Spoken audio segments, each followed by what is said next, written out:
Hello guys, welcome back to our channel. കഴിഞ്ഞ എപ്പിസോഡിൽ നമ്മൾ കണ്ടതാണ് സിക്സ്ത് എക്സാമിനേഷന് വേണ്ടിയിട്ട് പോയിസൺ സെക്ടത്തെ ചീഫിന് ലെറ്റർ അയക്കണ്ടൊക്കെ. അപ്പോൾ ഇന്ന് അതിൻ്റെ ബാക്കി നോക്കാം നമുക്ക്. ആ റിക്വസ്റ്റ് പോയിസൺ സെക്ടത്തെ ചീഫ് ആക്സെപ്റ്റ് ചെയ്യുമോ അതോ റിജക്റ്റ് ചെയ്യുമോ എന്നൊക്കെ നമുക്ക് ഇന്നത്തെ എപ്പിസോഡിൽ നോക്കാം. അപ്പോൾ സബ്സ്ക്രൈബ് ചെയ്യാത്ത എല്ലാ ഫ്രണ്ട്സും പെട്ടെന്ന് തന്നെ സബ്സ്ക്രൈബ് ചെയ്ത് വെച്ചോ. ഇപ്പോൾ തന്നെ ലൈക്ക് ചെയ്തോ, അവസാനത്തേക്ക് വെച്ചാൽ ചിലപ്പോൾ മറന്നു പോകും. അപ്പോൾ നമുക്ക് നേരെ വീഡിയോയിലോട്ട് കിടക്കാം. വീഡിയോ തുടങ്ങുമ്പോൾ തന്നെ കാണിക്കുന്നത് പോയിസൺ സെക്ടത്തെ ചീഫിൻ്റെ ഓഫീസാണ്. അവിടെ കുറേ മെമ്പേഴ്സൊക്കെ ഇരുന്ന് ഒരു മീറ്റിംഗ് കൂടിയിരിക്കുകയാണ്. എന്ത് കഷ്ടമാണ്. എനിക്ക് ഉറപ്പായിരുന്നു ആ യോവൂണിനെ ഷാഡോ സെക്ടത്തെ ചീഫ് നോക്കിക്കൊള്ളുമായിരുന്നു. യോവൂൺ ജിയോൺ പോയിസൺ ആക്കിയ ഒരു ഗ്ലാസ് മദ്യം പോലെയാണ്. കഴിഞ്ഞ 3 വർഷത്തിൽ പോയിസൺ സെക്റ്റിനെയും സോഡ് സെക്റ്റിനേക്കാളിലും കൂടുതൽ ഷാഡോ സെക്റ്റ് സ്ട്രോങ്ങറായി മാറിയതാ. ഞാൻ വിചാരിച്ചത് അവർ ഫൈറ്റിലൂടെ യോവൂണിനെ എലിമിനേറ്റ് ചെയ്ത് കളയുന്ന. നമ്മുടെ പാട്രിയാർക്കാണെങ്കിൽ അപ്പോൾ ഷാഡോ സെക്റ്റിനെ വീക്കാക്കാനും ശ്രമിക്കും. ഈ 6 സെക്റ്റുകാരും ഇൻക്ലൂഡിങ് ദ പോയിസൺ സെക്റ്റ് അടക്കം ആ ഒരു യുദ്ധത്തിന് വേണ്ടി കാത്തിരിക്കുമായിരുന്നു. പക്ഷേ എൻവോയ് ഓഫ് മുരീമിൻ്റെ വരവോടെ കാര്യങ്ങളൊക്കെ ആകെ മാറി മറിഞ്ഞു. ചീഫ്, നിങ്ങളിതെന്തായാലും റിജക്റ്റ് ചെയ്യണം. നിങ്ങൾ പ്രിസണിൽ നിന്ന് പുറത്തിറങ്ങി നിങ്ങളുടെ എൽഡർ പൊസിഷനിലേക്ക് തിരിച്ചെത്തിയിട്ട് വളരെ കാലമായിട്ടില്ല. നമ്മളുടെ എല്ലാ മൂവും പാട്രിയാർക്ക് വാച്ച് ചെയ്തുകൊണ്ട് നിൽക്കുന്നുണ്ട്. ഞാനും അത് അഗ്രി ചെയ്യണു. നമ്മുടെ സെക്റ്റിനെ കൂടുതലായിട്ട് പ്രഷർ ചെയ്ത് കഴിഞ്ഞാൽ അത് ഈ 6 സെക്റ്റിൻ്റെ തന്നെ ബാലൻസിനെ കംപ്ലീറ്റ്ലി ഡിസ്ട്രോയ് ചെയ്ത് കളയും. പക്ഷേ റിജക്റ്റ് ചെയ്ത് കഴിഞ്ഞാൽ നമ്മുടെ സെക്റ്റ് വീക്കെന്ന് അഡ്മിറ്റ് ചെയ്യണ പോലെയാണ്. ഇത്രയും കാലമായിട്ടും എൻ്റെ നിഫ്യൂ ഇപ്പോഴും കിടപ്പിലാണ്. അതുമാത്രമല്ല, നമ്മുടെ സെക്റ്റിൻ്റെ റെപ്യൂട്ടേഷൻ തന്നെ ഇപ്പോൾ ഏറ്റവും താഴെ തട്ടിലാണ്. ഇതൊക്കെ സംഭവിച്ചിട്ടും നമ്മളിവിടെ ഒന്നും ചെയ്യാതിരിക്കണം എന്ന് നിങ്ങൾക്ക് എങ്ങനെ പറയാൻ തോന്നുന്നു? അദ്ദേഹം പറഞ്ഞതിനെ ഞാൻ അഗ്രി ചെയ്യണു. അവന് 20 വയസ്സ് പോലും ആയിട്ടില്ല. എന്നിട്ടും അവൻ ഇപ്പം തന്നെ ജനസിസ് മാസ്റ്റർ ലെവലിലേക്ക് എത്തിയിട്ടുണ്ട്. അവനുമായിട്ടുള്ള നമ്മളെ റിലേഷൻ ഇപ്പം തന്നെ വളരെ മോശം അവസ്ഥയിലാണ്. നമുക്ക് എത്രയും പെട്ടെന്ന് തന്നെ അവനെ തീർത്തേ പറ്റൂ. അത് ശരിയാണെന്ന് ഈ 6 സെക്റ്റുകാർക്കും അറിയാം. അവൻ വേണമെങ്കിൽ ഗ്രേറ്റസ്റ്റ് മാർഷൽ ആർട്ടിസ്റ്റ് ആവും. പക്ഷേ അവനെ സപ്പോർട്ട് ചെയ്യാൻ ആരുമില്ല ഇവിടെ.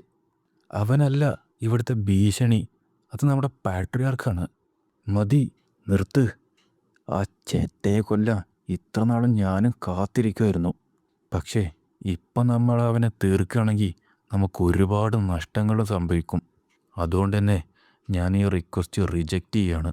പിന്നെ നോക്കുമ്പോൾ നമ്മളെ കാണിക്കുന്നത് കിടപ്പിലായ ജോങ്സ്യോമിനെയാണ്.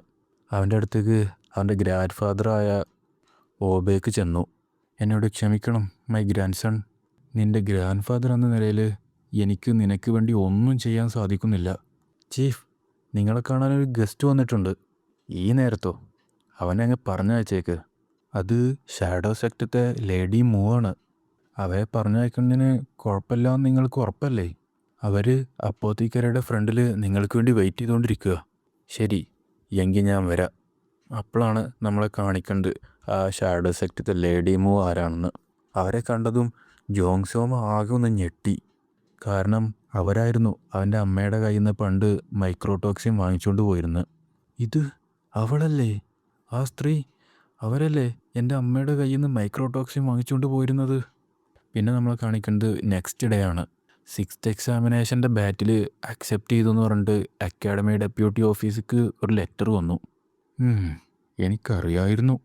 പിന്നെ നമ്മളെ കാണിക്കുന്നത് 6th എക്സാമിനേഷൻ്റെ അന്ന് രാവിലെയാണ്. മാസ്റ്റർ ഓ, അദ്ദേഹം ഷീറ്റുണ്ടാക്കുകയാണോ?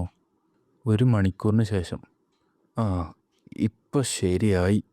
നിങ്ങളത് പൂർത്തിയാക്കിയോ? എന്നെ ഇങ്ങനെ വന്ന് പേടിപ്പിക്കലടാ. ഈ ഗ്രിപ്പ്, ഇത് ശരിക്കും അമേസിങ് ആയിട്ട് ഫീൽ ചെയ്യുന്നുണ്ട്. നിങ്ങൾ പറഞ്ഞ നെയിം തന്നെ ഞാൻ അതിൽ കൊത്തി വെച്ചിട്ടുണ്ട്, ദ വൈറ്റ് ഡ്രാഗൺ ബ്ലേഡ്. ഇതെന്തായാലും ഈ സേബറിന് പെർഫെക്റ്റ് ആയിട്ടുള്ള നെയിം തന്നെയാണ്. ശരി, എനിക്ക് നിൻ്റെ ഈ സേബർ ഒന്ന് അപ്വേർഡാക്കി പിടിച്ചേ. നോക്കുമ്പോൾ അദ്ദേഹം ഒരു ഫൈബർ ക്ലോത്ത് ആ സേബറിൻ്റെ മേലെ കിട്ടു. അത് അപ്പം തന്നെ 2 കഷ്ണമായിട്ടാണ് മുറിഞ്ഞു പോയി. ഇത് ഭയങ്കര ഷാർപ്പാണ്. അതുകൊണ്ട് തന്നെ ഈ ഫാബ്രിക് പീസ് ഒരു മൂവ്മെൻറ്റും കൂടാതെ തന്നെ സ്ലൈസ് ചെയ്തെടുത്തു. ഇത് നിങ്ങൾക്ക് ഇഷ്ടപ്പെട്ടോ? യെസ്, ഇങ്ങനെയൊരു നല്ല വെപ്പൺ നിങ്ങൾ ക്രിയേറ്റ് ചെയ്യുമെന്ന് എനിക്കൊരു ഐഡിയ ഉണ്ടായിരുന്നില്ല. നിങ്ങളാണ് ഇവിടുത്തെ ഏറ്റവും നല്ല ബ്ലാക്ക് സ്മിത്ത്, മാസ്റ്റർ ഓ. ഈ സേബർ കൊണ്ട് dancing butterfly technique sir Seok മാങ്ങിൻ്റെ മാഡ് ബ്ലേഡിനേക്കാളും കൂടുതൽ പവർഫുള്ളായിട്ട് തന്നെ എനിക്ക് പെർഫോം ചെയ്യാൻ സാധിക്കും. പിന്നെ നമ്മളെ കാണിക്കുന്നത് 6th എക്സാമിനേഷൻ്റെ അന്ന് രാവിലെ 10 മണി ഗ്രേറ്റ് ഡ്രിൽ ഹാളാണ്. അവൻ 6th എക്സാമിനേഷൻ അറ്റൻഡ് ചെയ്യാൻ പോവുക. അവൻ ശരിക്കൊരു ബീസ്റ്റാണ്. എനിക്ക് വിശ്വസിക്കാനേ കഴിയുന്നില്ല. ഈ അക്കാഡമിയിലെ ടൈമിൽ തന്നെ അവൻ ജനസിസ് മാസ്റ്റർ ലെവലിൽ എത്തിയെന്നുള്ള കാര്യം.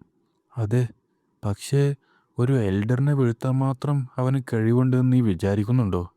അവൻ ആരെയാണോ ഓപ്പോണൻ്റായിട്ട് പിക്ക് ചെയ്തതെന്ന് കാണാൻ വേണ്ടി കാത്തിരിക്കുകയാണ് ഞാൻ. നീ വിചാരിക്കുന്നുണ്ടോ അത് 1 ഓഫ് ദ 6 സെക്ടത്ത് ആരെങ്കിലും ആവുന്ന? ഏയ്, ഒരിക്കലുമില്ല. അങ്ങനെയൊക്കെ ചെയ്യണമെങ്കിൽ നീ ഒരു കംപ്ലീറ്റ് ഫൂളാവണം. എനിക്കുറപ്പാ അവൻ എന്തായാലും 12th എൽഡറിനെ അവൻ പിക്ക് ചെയ്തിട്ടുണ്ടാവുക. ഓ, അതാ ഡെപ്യൂട്ടി വരുന്നുണ്ട്. വെയിറ്റ്, അതാരാ അദ്ദേഹത്തിൻ്റെ അടുത്ത് നിൽക്കണത്? അത് 9th എൽഡറാണ്. ഡിമോണിക് കൾട്ടത്തെ 9th എൽഡറും വാരിയർ ഡാൻസ് സെക്ടത്തെ ചീഫുമായ ഓയിസാമായിരുന്നു അത്. ഫാദർ നോക്കുമ്പോൾ അത് വാരിയർ ഡാൻസ് സെക്ടത്തെ ചക്സമയുടെ ഫാദറാണ്. ഓ, അത് അവനെത്തി. അത് അത് പോയിസൺ സെക്ടത്തെ ചീഫല്ലേ? നോക്കുമ്പോൾ ഓബേക്കാണെങ്കിൽ ഒരു വില്ലൻ്റെ എൻട്രി കൊടുത്തു. ഇവിടെ എന്തായി സംഭവിക്കണത്? അദ്ദേഹം ഒരു പോയിസൺ യൂസർ അല്ലേ? അവൻ ശരിക്കും പിക്ക് ചെയ്ത് പോയിസൺ സെക്ടത്തെ ചീഫിന് തന്നെയാണോ? ഞാൻ കേട്ടിട്ടുള്ളത് ആരെങ്കിലും അദ്ദേഹത്തിൻ്റെ അടുത്ത് തോറ്റു കഴിഞ്ഞാൽ അവസാനം അദ്ദേഹത്തിൻ്റെ പോയിസൺ കംപ്ലീറ്റ്ലി ഡിസിൻറ്റഗ്രേറ്റഡ് ആവുന്ന. നോക്കുമ്പോൾ യോവോണിന് ഇതൊന്നും ഒരു പ്രശ്നമല്ല. യോവോണ് കൂളായിട്ട് അവിടെ നിന്നു. ഈ ബാറ്റിൽ തുടങ്ങുന്നതിന് മുമ്പ് വാർഡൻ ജിയോൻ്റെ ചലഞ്ച് റിക്വസ്റ്റ് അക്സെപ്റ്റ് ചെയ്ത 12th എൽഡറിനെ ഞങ്ങൾ നന്ദി പറയാൻ ആഗ്രഹിക്കുന്നു. ഈ 6th എക്സാമിനേഷൻ ചലഞ്ചിൻ്റെ വിറ്റ്നസ് നമ്മുടെ 9th എൽഡറും വാരിയർ ഡാൻസ് സെക്ടിൻ്റെ ചീഫുമായ ഇദ്ദേഹമായിരിക്കും. ഞാൻ പ്രതീക്ഷിച്ചതുപോലെ തന്നെ ഡിറ്റൻഷൻ സെൻറ്ററിൻ്റെ ആ ഇൻസിഡൻറ്റിൽ 2 വർഷം പ്രിസണിൽ പോയതിൻ്റെ ദേഷ്യത്തിലാണ് ഇപ്പോഴും അദ്ദേഹം. പിന്നെ നോക്കുമ്പോൾ 2 പേരും ഫൈറ്റ് ചെയ്യാൻ വേണ്ടി നേർക്ക് നേർ വന്ന് നിന്നു. 2 പേരുടെയും ആ നോട്ടത്തിൽ തന്നെ കാണാം അങ്ങോട്ടും ഇങ്ങോട്ടുമുള്ള ദേഷ്യം. ബാറ്റിൽ തുടങ്ങട്ടെ. സർലി അത് പറഞ്ഞു കഴിഞ്ഞതും ഓബേക്ക് യോവുൻ്റെ അടുത്ത് കണ്ട് പാഞ്ഞു ചെന്നു. എന്നിട്ട് നേരെ ചെന്ന് ഒരു പവർഫുള്ളായിട്ട് തന്നെ യോവുണ്ണോട് കുത്തി. ആ ചീഫ് പെട്ടെന്നാണ് അദ്ദേഹത്തിന് നേരെ ചാടിയത്. എന്ത് ചീപ്പ് ട്രിക്കാണത് മൈ ലോഡ്. നോക്കുമ്പോൾ യോവുണ്ണ പെട്ടെന്ന് തന്നെ അവിടുന്ന് കാണാതായി. അവൻ്റെ ഒരു ഇല്യൂഷൻ മാത്രം അവിടെ ഉള്ള പോലെ തോന്നി. സ്വിഫ്റ്റ് ക്ലോൺ ടെക്നിക്കോ? No way. അത് ഹെഡ് റോയൽ ബോഡി ഗാർഡിൻ്റെ, അത് ലൈബ്രറിയിലത്തെ 5th ഫ്ലോറിലുള്ള ഹെഡ് റോയൽ ബോഡി ഗാർഡിൻ്റെ മൂവ്മെൻറ്റ് ടെക്നിക്കല്ലേ? പക്ഷേ ഓബേക്ക് വിട്ടുകൊടുക്കാൻ തയ്യാറായിട്ടല്ല വന്ന്. അദ്ദേഹമാണെങ്കിൽ പിന്നെയും പവർഫുള്ളായിട്ട് തന്നെ യോവണിനെ അറ്റാക്ക് ചെയ്യാൻ തുടങ്ങി. യോവണാണെങ്കിൽ അതിന്നൊക്കെ ചാടി ചാടി രക്ഷപ്പെടുകയാണ്. അവൻ ഭയങ്കര ഫാസ്റ്റാണ്. അതുമാത്രമല്ല അവൻ ആ സ്വിഫ്റ്റ് ക്ലോൺ ടെക്നിക്ക് ഇമിറ്റേറ്റ് ചെയ്യാൻ നല്ല കഴിവുണ്ട്. അപ്പോൾ അങ്ങനെയാണെങ്കിൽ ആദ്യം തന്നെ ഞാൻ അവൻ്റെ കാലിനെയാണ് ഉന്നം വെക്കേണ്ടത്.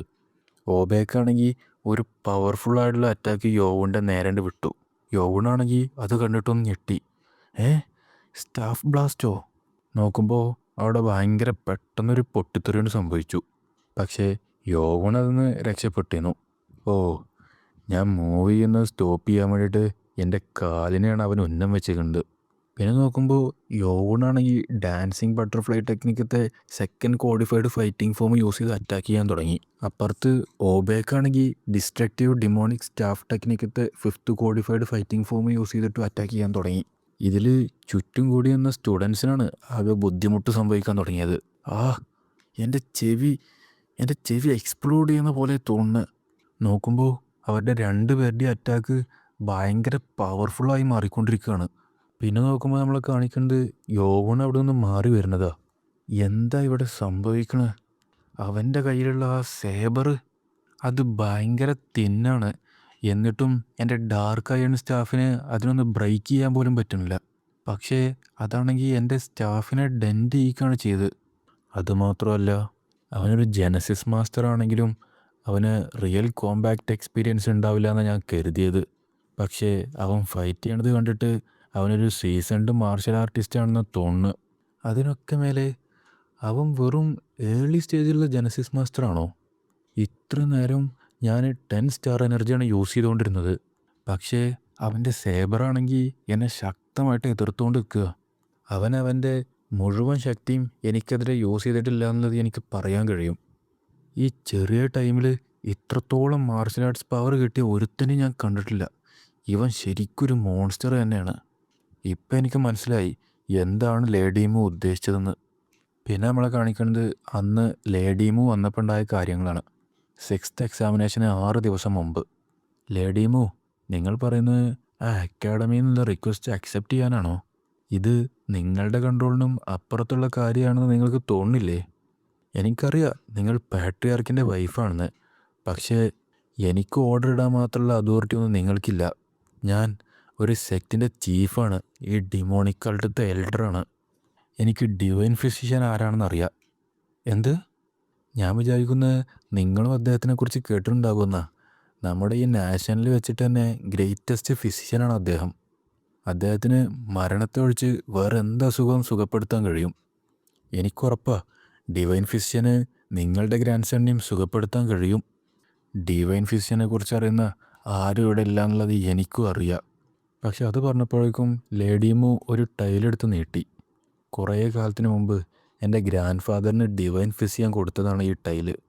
അദ്ദേഹം പറഞ്ഞത് ഈ ടൈല് ഒരു സെർട്ടൈൻ ലൊക്കേഷനിലേക്ക് കൊണ്ടുപോകുന്നിടത്തോളം കാലം നിനക്ക് ആ ഫിസിഷ്യനെ കാണാൻ പറ്റുന്ന. അവനെ കൊന്നേക്ക്.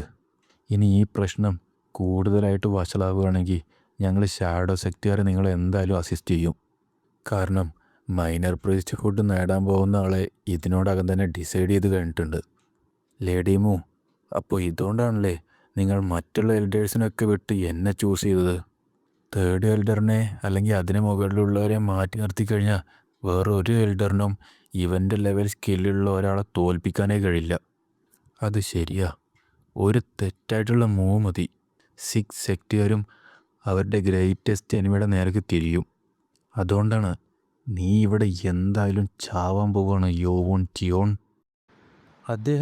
അദ്ദേഹത്തിൻ്റെ പോയിസൺ പുറത്തു വിടുകയാണ്. എൽഡർ ബേക്കിന് അറിയില്ലേ അദ്ദേഹം എന്താണ് ഈ ചെയ്യാൻ പോണതെന്ന്? അദ്ദേഹം ശരിക്കും ആ ചലഞ്ചറിനെ കൊല്ലാനുള്ള പ്ലാനിലാണോ? നോക്കുമ്പോൾ എൽഡർ ബേക്ക് ഡിസ്ട്രക്ഷൻ ഡിമോണിക് പോയിസൺ സ്റ്റേറ്റിൻ്റെ 7th സ്റ്റേജ് യൂസ് ചെയ്ത് ഫൈറ്റ് ചെയ്യാൻ തുടങ്ങി. ആ പോയിസൺ ഇതുപോലത്തെ ഒന്നിനെ ആർക്കെങ്കിലും ഇവിടെ ഡിഫീറ്റ് ചെയ്യാൻ സാധിക്കുമോ? അവൻ എന്തായാലും ഈ ബാറ്റിൽ മരിക്കാൻ പോവുക. യോവോൻ്റെ ഫോളോവേഴ്സൊക്കെ ആകെ പേടിച്ച് നിൽക്കുക. മൈലോഡ്, ഒന്ന് സറണ്ടർ ആവ്. നോക്കുമ്പോൾ അദ്ദേഹത്തിൻ്റെ ശരീരത്തിൽ നിന്ന് ഭയങ്കരമായിട്ട് പോയിസൺ ഇങ്ങനെ പുറത്തേക്ക് വരാൻ തുടങ്ങി. അങ്ങനെ യോവോൻ്റെ മുന്നേക്ക് അലറിക്കൊണ്ടുകൊണ്ട് വന്നു. പക്ഷേ യോവോണും വിട്ടുകൊടുത്തില്ല. യോവോണും അവൻ്റെ പവർ ഉപയോഗിച്ചിട്ട് നേരെ എൽഡർ ബേക്കിൻ്റെ അടുത്ത് കണ്ട് പോയി. അവിടെ നോക്കുമ്പോൾ ആകെ പോയിസണും കൊണ്ടുള്ള സ്മോക്കായിരുന്നു. യോവോൺ അതിൻ്റെ ഉള്ളിൽ കണ്ട് കയറി. യങ്ലൂഡ് ചിയോൺ, ഇത്രയും ലെവൽ പോയിസൺ കൊണ്ട് അവൻ്റെ ബോൺസ് വരെ ഡിസിൻറ്റിഗ്രേറ്റ് ആവും. നീ ഇത് ചോദിച്ച് വാങ്ങിയതാടാ യു ലിറ്റിൽ ബ്രാറ്റ്. പക്ഷേ യോവോണ് നോക്കുമ്പോൾ അവൻ്റെ ആ സേബറും കൊണ്ട് ആ പോയിസണൊക്കെ കട്ട് ചെയ്ത് എൽഡർ ബേക്കിൻ്റെ അടുത്തേക്ക് എത്തി. എന്ത്?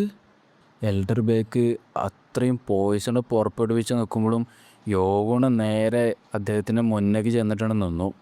അവനാണെങ്കിൽ അറ്റാക്ക് ചെയ്യാൻ വേണ്ടി നേരെ എൽഡർ ബേക്കിൻ്റെ അടുത്ത് കൊണ്ട് ചാടി. ഇനി ഇത് എൻ്റെ ഊഴാടാ. എന്ത്? അവൻ്റെ സ്കിന്ന് മെൽറ്റ് ആയിക്കൊണ്ടിരിക്കുന്നുണ്ട്, അതേസമയം അത് റീജനറേറ്റ് ആയിക്കൊണ്ടിരിക്കുന്നുമുണ്ട്. യോവോണാണെങ്കിൽ ഭയങ്കര പവർഫുള്ളായിട്ടൊരു അറ്റാക്ക് എൽഡർ ബേക്കിൻ്റെ നേരെയാണ് നടത്തി. എൽഡർ ബേക്കാണെങ്കിൽ ആ അറ്റാക്കിൽ ചോരയും തെറിപ്പിച്ചുകൊണ്ട് തെറിച്ച് പോകാൻ തുടങ്ങി. അപ്പോൾ തൽക്കാലത്തിന് ഇന്നത്തെ എപ്പിസോഡ് ഇവിടെ നിർത്തുകയാണ്. ഈ ഫൈറ്റ് കഴിഞ്ഞിട്ടില്ല കേട്ടോ. ആരും ഇത് കഴിഞ്ഞു വിചാരിക്കല്ലേ. ഇത് ജസ്റ്റ് ഇൻ്റർവെൽ ആയിട്ടുള്ളൂ. നമുക്ക് ഇതിൻ്റെ ഈ ഫൈറ്റിൻ്റെ അടുത്ത ഭാഗം നാളത്തെ വീഡിയോയിൽ കാണാം. അപ്പോൾ അത് മിസ്സാവാതിരിക്കാൻ വേണ്ടിയിട്ട് എല്ലാവരും ഇപ്പോൾ തന്നെ സബ്സ്ക്രൈബ് ചെയ്ത് വെച്ചോ. തൊട്ടടുത്തുള്ള ബെല്ലൈക്കണും ഇനേബിൾ ചെയ്തോ. പിന്നെ ലൈക്ക് ചെയ്യാനും ഷെയർ ചെയ്യാനും കമൻറ്റ് ചെയ്യാനും ആരും മറക്കണ്ട. അപ്പോൾ അടുത്തൊരു കിടിലം വീഡിയോ വരുന്നവർക്കും ബൈ ബൈ.